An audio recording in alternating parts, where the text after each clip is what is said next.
খবরের দিকে নজর রাখবো। ইসিএল এর খনিতে ডুলি ছিঁড়ে বিপত্তি, কুলটির চীনাকুড়ি খনিতে দুর্ঘটনা, খাদে ডুলি পড়ে দুর্ঘটনার আশঙ্কা। ঠিক কি হয়েছিল বিস্তারিত জানাবে দীপক শর্মা, রয়েছে আমার সঙ্গে। দীপক, দেখো ইসিএল এর 2 নম্বর কয়লা খনি চীনাকুড়ি 2 নম্বর কয়লা খনিতে যখন শ্রমিকরা খনি গর্ভে কয়লা উত্তোলনের কাজ করছিল, ঠিক সে সময় হঠাৎ করে উপর থেকে ডুলি, যেই ডুলিতে শ্রমিকরা কয়লা খনি গর্ভে নামে বা উঠে বা ওই রাজপথ দিয়ে পরে কয়লা কেটে পড়ে সেই পথ ওই ডুলির মাধ্যমে কয়লা উপরে আনা হয়।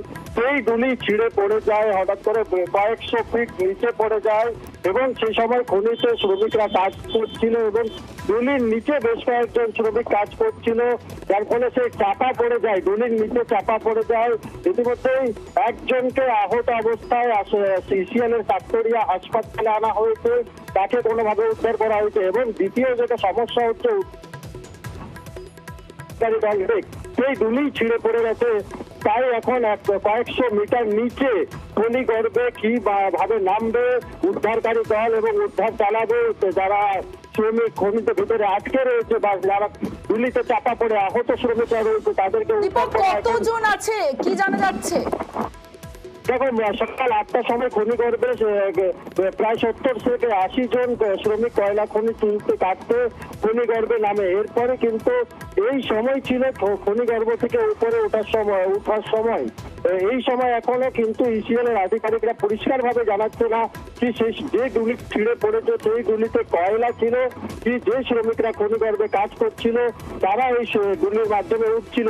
কিন্তু যেটা আমরা জানতে পারছি কি যে ডুলি ছিঁড়ে পড়েছে সেই ডুলির মধ্যে চাপা পড়েছে বেশ কয়েকজন শ্রমিক, তারা চাপা অবস্থায় এখনো খনি গর্ভে আছে এবং উদ্ধারকারী দল যেই পথ দিয়ে নামবে। কখন এই ঘটনা ঘটেছে, মানে কতক্ষণ ধরে আটকে রয়েছেন শ্রমিকরা? দেখো, ঘটনা কিছুক্ষণ আগেই ঘটেছে এবং ঘটনাস্থলে ইতিমধ্যেই ইসিএল এর সোদপুর এরিয়া এবং ইসিএল এর সদর দপ্তর কয়েক কিলোমিটার দূরে রয়েছে, তাই কিন্তু উদ্ধারকারী দল দ্রুত ঘটনাস্থলে পৌঁছে গেছে এবং তারা উদ্ধার কাজ শুরু করবে। কিন্তু তার আগে তারা যে সমস্যায় পড়েছে কি তারা কোন পথ দিয়ে খনি গর্ভে নামবে, এখন উদ্ধারকারী দল দেখছে কি আশেপাশে যে কয়লা খনি রয়েছে সে কয়লা খনির সুড়ঙ্গ এই কয়লা খনির সুড়ঙ্গের সঙ্গে মেলা যাচ্ছে কি না, তারপরে কিন্তু উদ্ধারকারী দল অন্য কয়লা খনিতে রয়ে পড়ে সুড়ঙ্গের মাধ্যমে এই কয়লা খনিতে যে শ্রমিক আটকে রয়েছে তাদেরকে উদ্ধার করবে বা এই কয়লা খনিতে যে শ্রমিকরা আহত অবস্থায় রয়েছে তাদেরকে উদ্ধার করবে। এখন সব থেকে বড় চ্যালেঞ্জ হচ্ছে উদ্ধার কাজ শুরু করা, এই সমস্যার মুখে পড়েছে এখন উদ্ধারকারী দল। অন্যদিকে ঘটনাস্থলে ইসিএল এর আধিকারিকরা পৌঁছে গেছে, তারা